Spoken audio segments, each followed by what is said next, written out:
तो आज की हमारी यह वीडियो कहती है, ये 7 बातें किसी को मत बताना। दोस्तों, धीरे बोलो, कोई सुन ना ले। ये बात हम सबके कानों में पड़ी होगी और हमारे मुंह से भी कई बार निकली होगी, लेकिन सोचने की बात यह है कि यह वाक्य कब कब हमारे मुंह से निकलता है और कब कब हमारे कानों में पड़ता है, क्योंकि ऐसे काफी गुप्त राज होते हैं जो हम दूसरों के कानों में पड़ने नहीं देना चाहते। और अक्सर परिवार में अशांति का कारण हम स्वयं ही होते हैं। हम इस बात को देख पाए या भले ना देख पाए, पर यही असली सच है, क्योंकि जाने अनजाने में मूर्खतावश हम खुद ही अपनी वह बातें दूसरों को बता देते हैं जो हमें कभी नहीं बतानी चाहिए, और वही बातें जो जाने अनजाने में हमने किसी दूसरे के सामने बता दी थी, वही हमारे दुख का कारण बन जाता है, वही हमारे झगड़े का कारण बन जाता है, और फिर हम पछतावे के अलावा कुछ नहीं कर पाते। बाद में हमें पछतावा होता है कि मुझे यह बात किसी को बतानी नहीं चाहिए थी। मेरी ही गलती हुई कि मैंने जाने अनजाने में यह बात सभी को बता दी। इसीलिए आज की इस बौद्ध कहानी में आपको जो बातें मैं सुनाने वाला हूं, उसे सुनने के बाद आपको वो 7 ऐसी बातें पता चलेगी जो आपको कभी किसी को नहीं बतानी चाहिए। और तो और ये जो 7 बातें हैं, ये आपको अपने पास क्यों रखनी है, इसका कारण भी मैं आपको समझाऊंगा।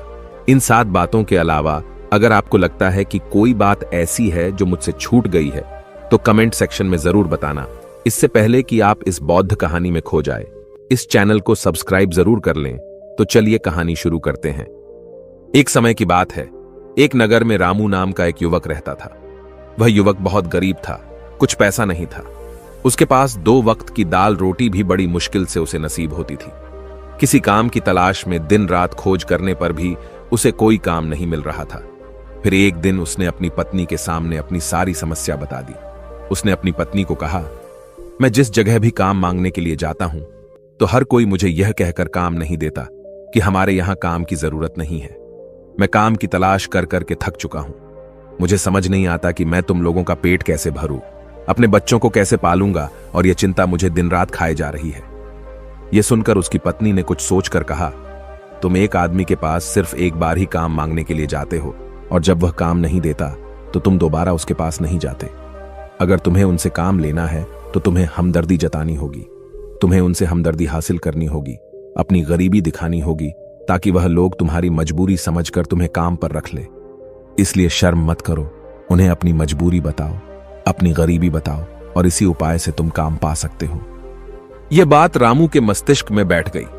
अगले दिन काम मांगने के लिए वह उसी सेठ के पास पहुंचा जहां पर वह पिछले दिन काम मांगने के लिए गया था। लेकिन इस बार उसने हाथ जोड़कर उस सेठ से प्रार्थना की, उससे विनती की कि वह बहुत गरीब है और उसे काम की बहुत आवश्यकता है। वह जो कुछ भी उसे देंगे वह उसमें संतुष्ट हो जाएगा, पर कृपया करके मुझे अपने यहां काम पर रख ले। उसकी यह हालत देखकर उस सेठ ने उसे अपने यहां काम पर रख लिया। वह रोज वहां पर काम पर जाने लगा। अंदर ही अंदर वह खुश तो था कि उसे काम तो मिल गया, लेकिन उसे वेतन दूसरे लोगों से कम मिलता था। वही काम जो दूसरे लोग कर रहे थे, उन्हें ज्यादा वेतन मिल रहा था और उसे कम वेतन मिल रहा था। जब इस बारे में उसने अपने सेठ से कहा, तो सेठ ने कहा कि देखो भाई, तुम्हें काम की जरूरत थी, मैंने तुम्हें काम दिया। मेरा धन्यवाद करने की बजाय तुम मुझसे शिकायत कर रहे हो। यह कैसी एहसान फरामोशी है। यह सुनकर रामू वहीं पर चुप हो गया। बात कहीं ना कहीं सत्य थी। सच थी कि सेठ ने तो उसे उसकी मजबूरी के हिसाब से ही काम दिया था, और इसीलिए वह उसे अपने अनुसार ही वेतन देता था। लेकिन धीरे धीरे उसने यह बात अपने सगे संबंधियों और अपने दोस्तों को भी बताना शुरू कर दी कि उसका सेठ कैसा आदमी है और उसे कितना वेतन देता है। समय बीतता रहा और रामू पूरी लगन के साथ अपना काम करता रहा। लेकिन अब परिस्थितियां बदलने लगी थीं। सेठ अब रामू से दूसरे लोगों से ज्यादा काम लेता था और उनसे कम वेतन उसे देता था। यह बात रामू के मन को बहुत खलती थी। वह दूसरों से ज्यादा मेहनत कर रहा था और उनसे कम वेतन पा रहा था। इससे उसके आत्मसम्मान को बहुत गहरी चोट पहुंची। अब धीरे धीरे उसका मन अपने काम से हटने लगा। उसका मन काम में लगता ही नहीं था।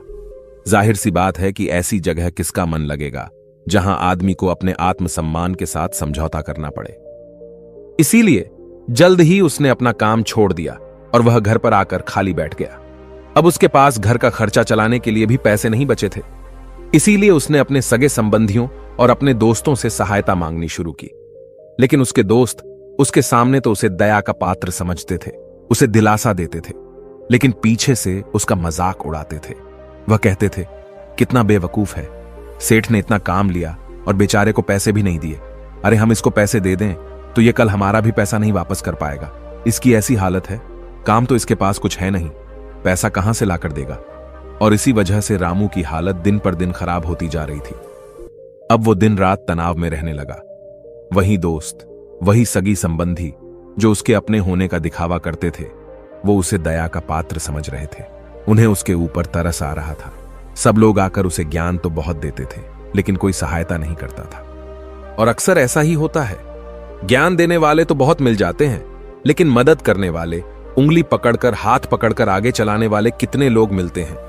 फिर एक दिन उसे पता चला कि पड़ोस वाली गांव में एक बौद्ध भिक्षु आया हुआ है जो बहुत ही ज्ञानी है। रामू इतना तनाव में था कि उसे कोई रास्ता नजर नहीं आ रहा था। इसीलिए जाने अनजाने में वह उस बौद्ध भिक्षु के पास पहुंच जाता है। वहां पहुंचकर वह सीधे उनके पैरों में गिरकर रोने लग जाता है। वह रोते रोते उन्हें अपनी सारी परिस्थिति बताता है।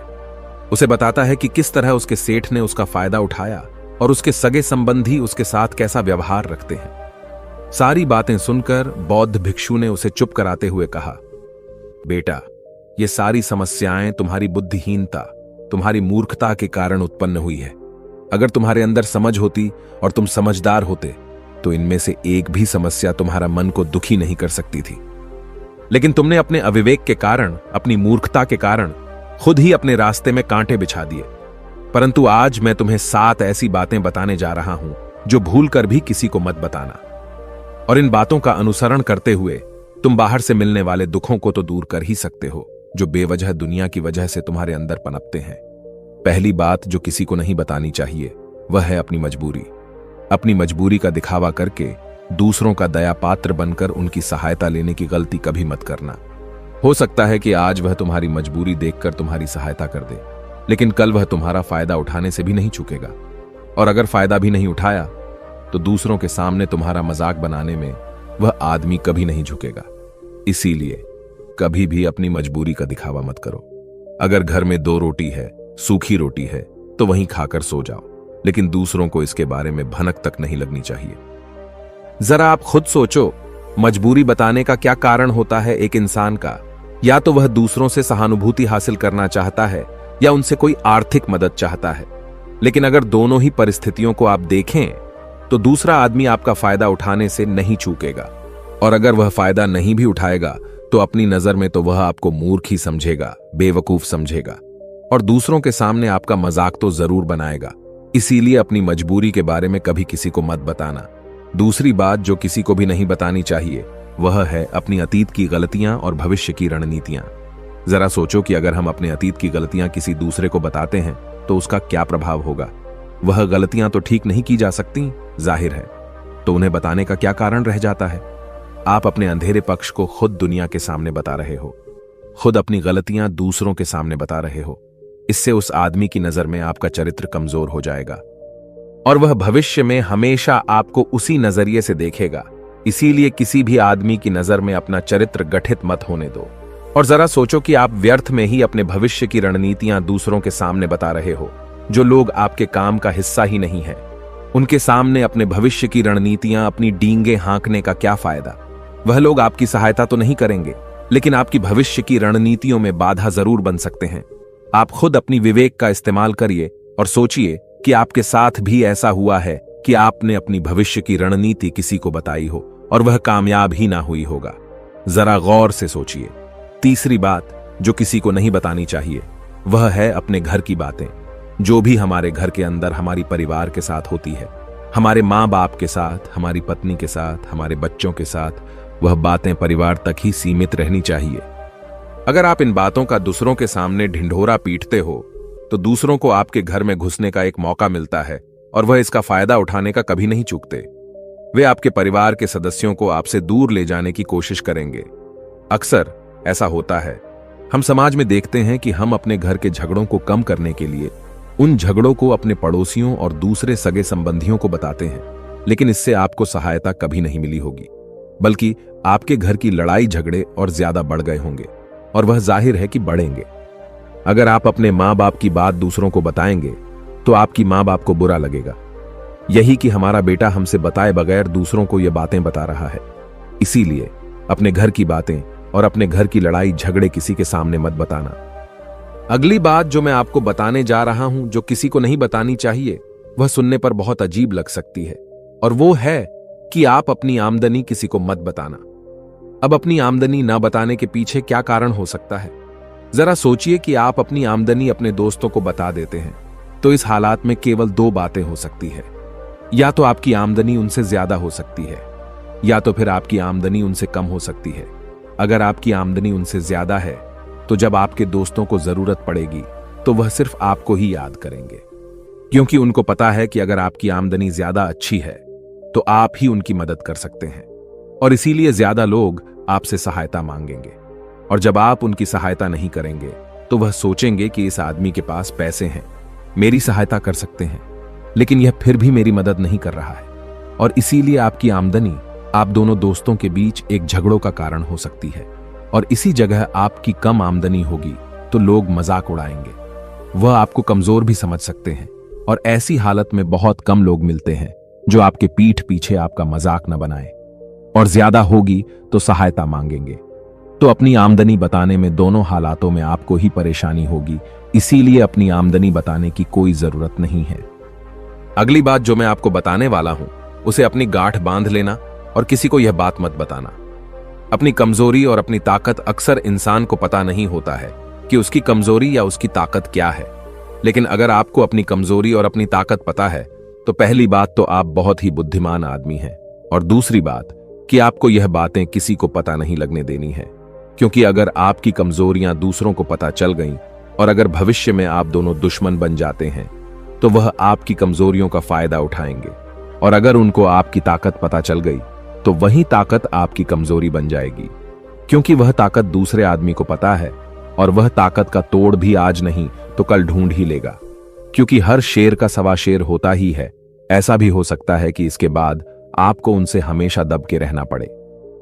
अगली बात जो किसी को नहीं बतानी चाहिए वह है अपने मित्रों और दुश्मनों के बारे में। अपने मित्रों के साथ बात करना और उनके साथ अपने दोस्तों और दुश्मनों के बारे में आपके अनुभव और विचारों को बताना अच्छा हो सकता है, लेकिन ध्यान और सावधानी से अगर आप अपने मित्रों के बारे में दूसरों को बताते हैं तो वे आपके मित्रों के साथ खिचड़ी पका सकते हैं और आपको धोखा दे सकते हैं। आपके गहरे मित्रों को आपसे दूर करने का प्रयास कर सकते हैं। आमतौर पर सामान्य लोग ऐसा नहीं करते, लेकिन आपके दुश्मन ऐसा करने की कोशिश कर सकते हैं। वे आपके गहरे मित्रों को आपसे दूर करने की कोशिश कर सकते हैं।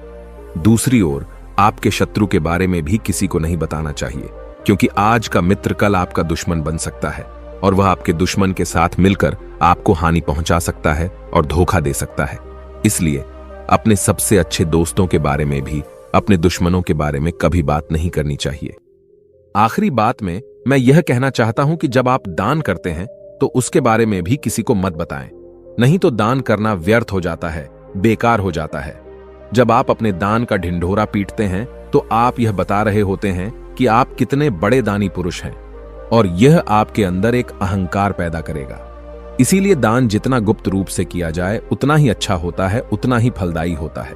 ऐसा कहा जाता है कि जब आपका बायां हाथ दान कर रहा हो तो दाएं हाथ को भी ना पता चले कि बायां हाथ दान कर रहा है। बौद्ध भिक्षु ने रामू को जो 7 बातें बताईं, उनमें संसार के सभी सिद्धांत छिपे हुए हैं। इन बातों का पालन करते हुए आप अपने घर में सुख शांति बना सकते हैं और घर के झगड़े हमेशा के लिए दूर कर सकते हैं। और हमारा कहानी सुनाने का मकसद यही है कि आप और ज्यादा जागृत रहे।